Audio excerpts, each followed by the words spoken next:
রমজান রমজান নাম কি? রমজান কাদির। যারা আমার রাশিয়া ইউক্রেন যুদ্ধের নিউজগুলো দেখতেন, রমজান কাদির নামটা আপনাদের অনেকের কাছে পরিচিত। আমাদের একদল সশস্ত্র মুসলিম যোদ্ধা যারা রাশিয়া ইউক্রেন যুদ্ধের সমীকরণ বদলে দিয়েছিল। রমজান কাদির ওই ছেলে যে রাশিয়ার পক্ষ হয়ে তার নিজের 2 নাবালক সন্তানকে পাঠিয়ে দিয়েছিল ইউক্রেনে যুদ্ধ করতে, আর এবার তো তারা ইরানের পক্ষ হয়ে মুসলিম কমিউনিটির পক্ষ হয়ে লড়াই করার ঘোষণা দিয়েছে। আসসালামু আলাইকুম, সবাই কেমন আছেন? আশা করি ভালো আছেন। আপনারা সবাই ভিডিওর শুরুতে ভিডিওর কিছু অংশ বিশেষ দেখে বুঝতে পেরেছেন ভিডিওটা কতটা গুরুত্বপূর্ণ। তাই আর বেশি কথা না বাড়িয়ে চলুন আমরা মূল আলোচনায় চলে যাচ্ছি। তার আগে সবাইকে রিকোয়েস্ট করব, যারা আমাদের চ্যানেলে নতুন আছেন প্লিজ সবাই সাবস্ক্রাইব করে সাথে থাকুন। চলুন ভিডিওটা দেখি। রমজান রমজান নাম কি? রমজান কাদির। যারা আমার রাশিয়া ইউক্রেন যুদ্ধের নিউজগুলো দেখতেন, রমজান কাদির নামটা আপনাদের অনেকের কাছে পরিচিত। আমাদের একদল সশস্ত্র মুসলিম যোদ্ধা যারা রাশিয়া ইউক্রেন যুদ্ধের সমীকরণ বদলে দিয়েছিল। রমজান কাদির ওই ছেলে যে রাশিয়ার পক্ষ হয়ে তার নিজের 2 নাবালক সন্তানকে পাঠিয়ে দিয়েছিল ইউক্রেনে যুদ্ধ করতে, আর এবার তো তারা ইরানের পক্ষ হয়ে মুসলিম কমিউনিটির পক্ষ হয়ে লড়াই করার ঘোষণা দিয়েছে। যদি ভালো লাগে ভিডিও সর্বোচ্চ শেয়ার করে রমজান কাদির এবং চেচেন যোদ্ধাদের প্রতি আমাদের ভালোবাসা প্রদর্শনের অনুরোধ রইল। ভিডিওটি শেয়ার করবেন। দর্শক, ইরানের পাশে যখন পশ্চিমা বিশ্ব একত্রিত হয়েছে, যখন আরব বিশ্ব আপনার পৃথক হয়েছে, উল্টো ইরানকে কিভাবে বটানো যায় সেই পরিকল্পনা করছে, সেই সুদূর 1000 মাইল দূর থেকে চেচেন যোদ্ধারা রমজান কাদিরের নেতৃত্বে ইরানের পক্ষে লড়াই করার সিদ্ধান্ত নিয়েছে। যুক্তরাষ্ট্রের সম্ভাব্য যে স্থল অভিযান, আপনারা জানেন যে প্রায় 2500 প্যারাট্রুপার আপনার ইরানে নেমেছে। যতদূর আমরা জানছি, সত্যমিতা আল্লাহ ভালো জানে।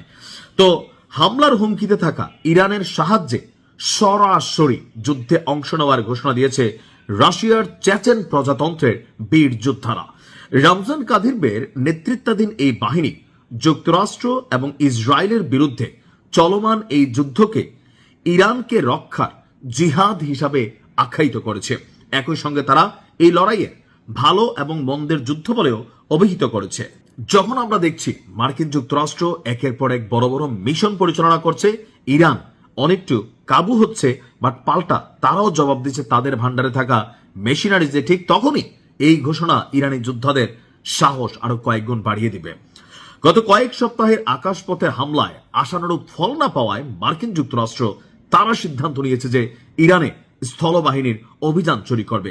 আর ঠিক এই মুহূর্তে চেচেন যোদ্ধা রমজান কাদির তিনি বলছেন, যদি সত্যি মার্কিন বাহিনী স্থলপথে অভিযান চালায় তবে ইরানের হয়ে সরাসরি যুদ্ধের মাঠে লড়াই করবে চেচেন যোদ্ধারা।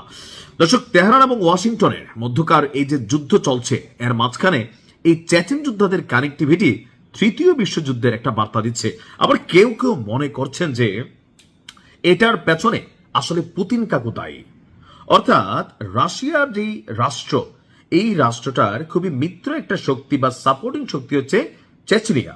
তো সেই চেচনিয়া রাশিয়ার সাহায্যের বদলতে কিন্তু অনেক কিছু করে, এমনকি এটার অর্থনীতি, সমরনীতি বা এটার শক্তি সামর্থ্য সবকিছুর পেছনে কিন্তু পুতিন ইজ দ্য বস। আর রাশিয়া ইউক্রেন যুদ্ধে এই দৃশ্য আমরা বারবার দেখেছি। তো এই মুহূর্তে চেচেন যুদ্ধরা কিভাবে, মানে চেচেন যে যোদ্ধারা আছে তারা কিভাবে এই যুদ্ধে কানেক্ট হচ্ছে, এই প্রশ্ন যখন সবার মনে, তখনই কেউ কেউ মনে করছেন ভ্লাদিমির পুতিন অর্থাৎ পুতিন কাকু নিজে সরাসরি এখানে হস্তক্ষেপ না করলেও ইরানের এই দুর্দিনে মিত্রের পাশে তার যে টিম বি অর্থাৎ চেচেন যোদ্ধাদের আছে তাদেরকে তিনি যুদ্ধে যাওয়ার জন্য আপনার এনকারেজ করেছেন বা উৎসাহিত করেছেন। তো এই মুহূর্তে আমার কাছে মনে হয় যে নতুন কিছু ঘটতে যাচ্ছে। এভাবেই আমাদের গায়েবী মদত পৌঁছে যাবে ইরানের জন্য ইনশাআল্লাহ। চেচেন যোদ্ধাদের অন্তরকে আল্লাহ আরো প্রসারিত করুক, ইরানকে পথে দান করুক। আসসালামু আলাইকুম। আসসালামু আলাইকুম। ঈদ মোবারক। খেলা জমছে।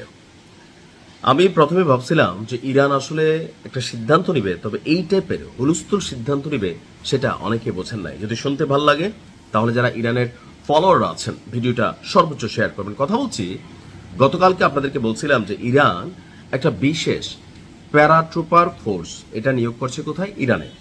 অর্থাৎ প্যারাশুটে করে প্রায় 2500 মার্কিন সেনা ইরানে অবতরণ করবে, এমনকি বিমান ঘাঁটি, ক্ষেপণাস্ত্র ভান্ডার বা আরো বিভিন্ন যে গুরুত্বপূর্ণ জায়গাগুলো আছে সেগুলো তারা দখল করবে বা ইরানকে কার্যত অকার্যকর করে ফেলবে।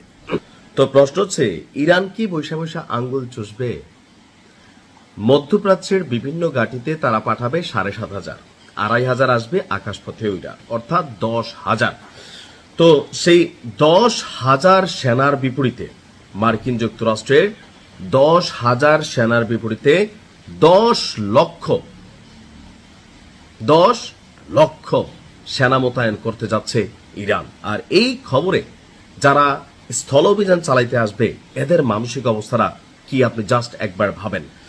যুক্তরাষ্ট্রের সম্ভাব্য স্থলপথের আক্রমণকে প্রতিহত করতে 10 লাখ যোদ্ধা মোতায়েনের ঘোষণা দিয়েছে ইরান। মানে শব্দ শুনেই একটা কাঁপুনি চলে আসছে। তেহরান যে কোনো ধরনের মার্কিন স্থল অভিযানকে আত্মঘাতী পদক্ষেপ হিসাবে বর্ণনা করে দেশ জুড়ে আপনার মানে বিশেষ একটা সামরিক প্রস্তুতি শুরু করে দিয়েছে। বিশেষ করে তো মার্কিন যুক্তরাষ্ট্র আসলে কোথায় নামতে পারে এটা একটা বিষয় সকলের কাছে মনে হয় না, খার্গ দ্বীপ। আপনি দেখবেন যে একটা ট্রলিং ভিডিও বানানো হয়েছে খার্গ দ্বীপকে নিয়ে, অর্থাৎ মার্কিনীরা তেহরানে নামবে না, ওরা যদি নামে সেটা নামবে খার্গ দ্বীপ। যে খার্গ দ্বীপ কৌশলগত, সামরিক, বেসামরিক, অর্থনীতিগত অর্থাৎ ইরানের মেরুদণ্ড হিসাবে যদি কয়েকটা জায়গাকে চিহ্নিত করা হয় এর মধ্যে নাম্বার 2 তেহরানের পর সবচেয়ে গুরুত্বপূর্ণ জায়গা হচ্ছে খার্গ দ্বীপ। কৌশলগতভাবে অত্যন্ত গুরুত্বপূর্ণ এই খার্গ দ্বীপকে রক্ষায় সর্বোচ্চ গুরুত্ব দিচ্ছে ইরান, যেখান থেকে ইরানের মোট তেল রপ্তানি প্রায় 90% পরিচালিত হয়। তার মানে বুঝতেই পারছেন যেটা তেলে ভাসা একটা শহর। ইরানের বার্তা সংস্থা তাসনিম নিউজ তাদের যে প্রতিবেদনটি, তাদের সামরিক সূত্র বলছে যে আপনার খার্গ দ্বীপের দক্ষিণাঞ্চল দিয়ে অর্থাৎ দক্ষিণ ফ্রন্ট দিয়ে মার্কিনীরা যদি কোনো ধরনের স্থল অভিযান বা স্থলযুদ্ধে জড়ানোর চেষ্টা করে সেটা হবে একটা ঐতিহাসিক বোকামি, এবং ইরানি ভূখণ্ডে আমেরিকান বাহিনীর জন্য একটা ঐতিহাসিক নরক তৈরি করতে দেশটির পদাতিক বাহিনী সম্পূর্ণ প্রস্তুতি কমপ্লিট করে ফেলেছে। ইতিমধ্যে 10 লক্ষ সেনার একটি বিশাল বাহিনীকে স্থলযুদ্ধের জন্য সুসজ্জিত করার পাশাপাশি গেল কয়েকদিনে ইরানি তরুণদের মধ্যে, অর্থাৎ যারা এতদিন সামরিক বাহিনীতে ছিল না বা যুদ্ধে জড়াইতে পছন্দ করত না, তাদের মধ্যে একটা বড় অংশ আপনার যুদ্ধে অংশ নেওয়ার আগ্রহ প্রকাশ করছে। দেশটির আধা সামরিক বাহিনী বাসিজ, আইআরজিসি এবং নিয়মিত সেনাবাহিনীতে যোগ দেওয়ার জন্য হাজার হাজার তরুণ রিক্রুটমেন্ট সেন্টারগুলোতে ভিড় জমাচ্ছে। এই সংঘাতে অংশ হতে ইচ্ছুক তরুণদের এই গণজোয়ারটিকে দেশটির সামরিক কর্মকর্তারা জাতীয় সংহতির বহিঃপ্রকাশ হিসেবেই দেখছেন। ইরানি কমান্ডিং অফিসাররা দাবি করছেন বর্তমানে তাদের জনবল এবং যুদ্ধের সরঞ্জাম যে কোনো বড় মাপের অনুপ্রবেশ ঠেকানোর জন্য আপনার শক্তিশালী, অর্থাৎ আপনার ইরান ঝুঁকবে না। 10 লক্ষ সেনা নিয়ে শুধুমাত্র স্থলবাহিনীকে মোকাবেলা করার জন্য প্রস্তুতি নিচ্ছে। তো ইরান জানতো এমন একটা কিছু ঘটবে। দেখা যাক কি হয়, আমেরিকা সেনা পাঠায় কিনা। আসো, খেলা হবে।